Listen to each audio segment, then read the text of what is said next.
I have photographic proof that some celebrities suck and some celebrities are awesome. This is Celebrity Encounters, and these are my stories of the good, the bad, and the unpredictable of Hollywood.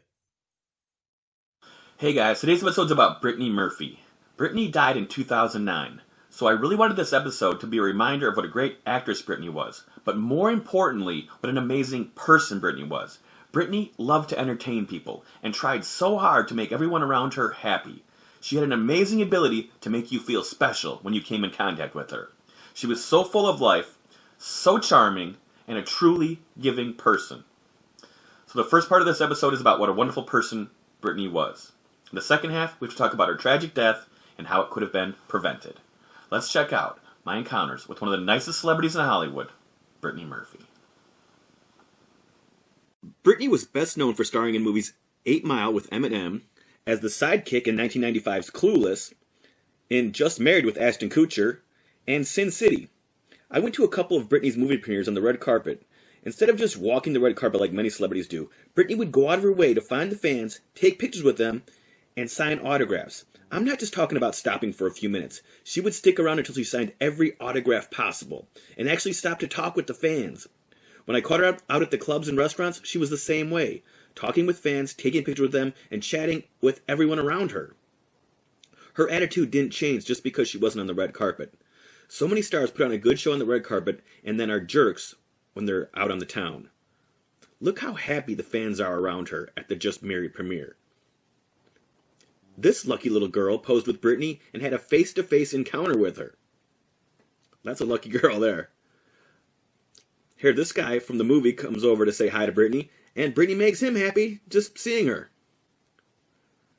And check out the joy on the faces of these teen girls at the Uptown Girls premiere.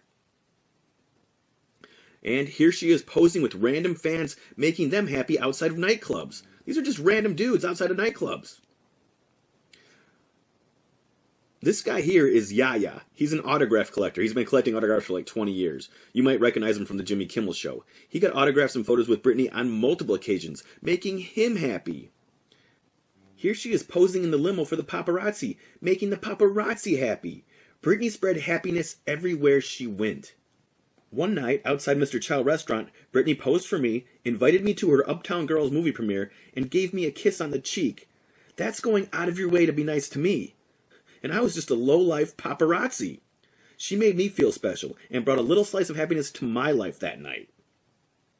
Another night outside the Spider Club, Brittany came out with Jessica Simpson and Carmen Electra. The three girls were nice enough to pose for me together, making a Jessica Simpson sandwich. None of them had any obligation to pose, but they were all kind enough to pose anyway. I wish all celebrities could be more like these three ladies. After they posed, Carmen and Jessica took off in their limo. You can see them leaving Britt behind. When they left, Brittany came over and signed autographs and talked with fans again. Jessica and Carmen are both very nice, but Brittany was nicer. Look at her with these heart earrings. I mean, she just exudes love everywhere she goes. Brittany was so sweet, she even signed her name with hearts and a smiley face. Check out her autograph here. And when she left at the end of the night, she would wave, smile, and sometimes blow kisses goodbye. Every time I came in contact with Brittany, she was smiling. I think I have maybe 2 pictures where she doesn't have that amazing smile on her face. Here's the 2 pictures. And believe me, she started smiling right after these pictures were taken. Look at all these photos. I have miles and miles of smiles from Brittany Murphy. It's never ending. She was a ray of sunshine to everyone she encountered. Let's talk about Brittany's boyfriends. In 2002-2003, she dated Ashton Kutcher. They met during the filming of Just Married. Here's Ashton at the premiere for the Just Married movie premiere.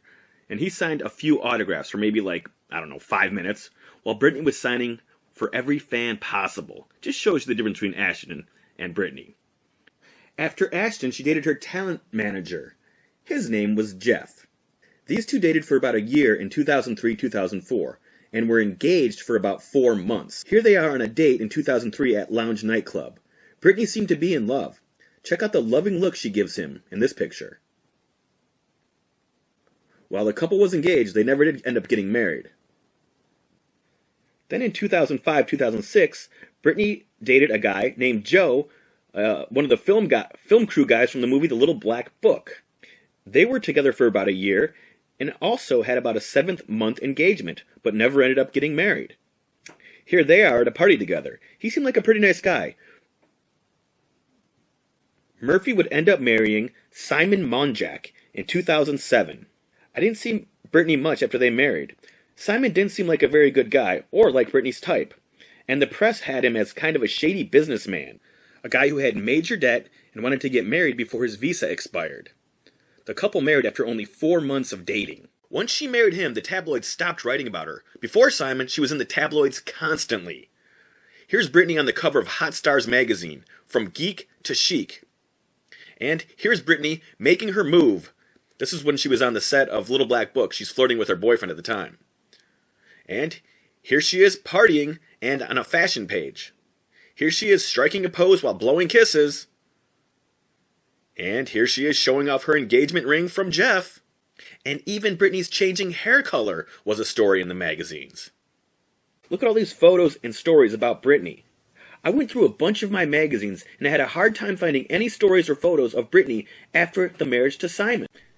Tabloids went crazy when she dated Ashton Kutcher and were interested in her when she dated good-looking Hollywood guys, but didn't seem to care when she dated the not-so-attractive Simon. Plus, Brittany started doing a bunch of direct-to-DVD movies instead of major releases. Simon was definitely not good for her career. I believe Brittany wanted someone to take care of her. She had been taking care of her mother for years, and finally wanted someone to take care of her. That would explain the quickie engagement to the other 2 boyfriends. But those guys had careers and lives of their own. Not having time to devote every minute to Brittany. Simon was perfect. He didn't have much going on in his life, and worshipped Brittany, and was willing to put Brittany ahead of everything.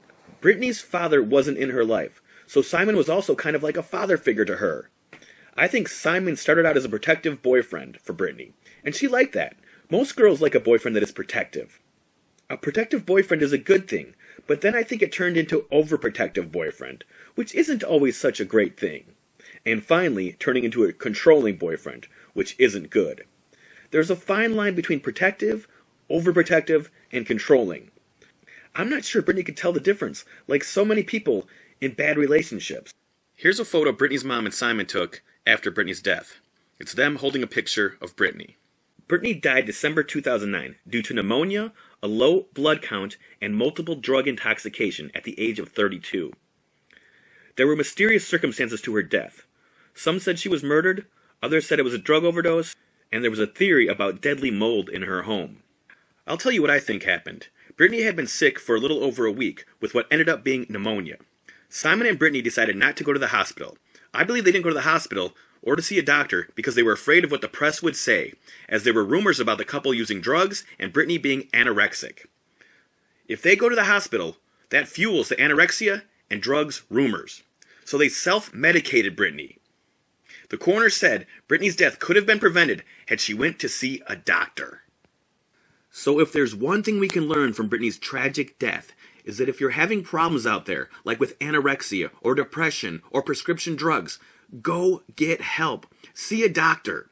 Brittany would be alive today had she just done that. The last time I saw Brittany was at Nobu Restaurant.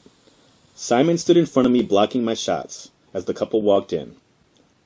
You can see Brittany's purse behind Simon here in this photo.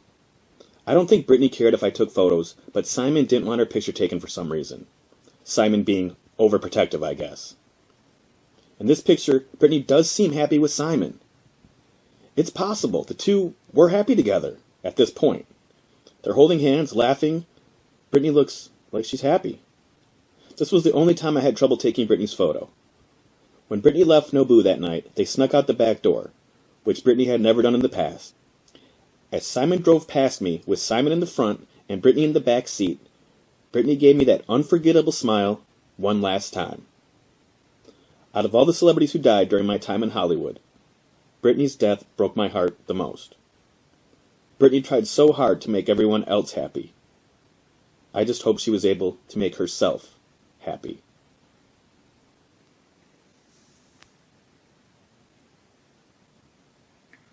All the joy she brought to people through her movies and personal experiences will live on through our memories and her movies. But now there is a forever void that can never be replaced, as we have one less amazing person on this planet. We lost one of the sweetest girls in Hollywood, and now she's gone. She's gone way too soon.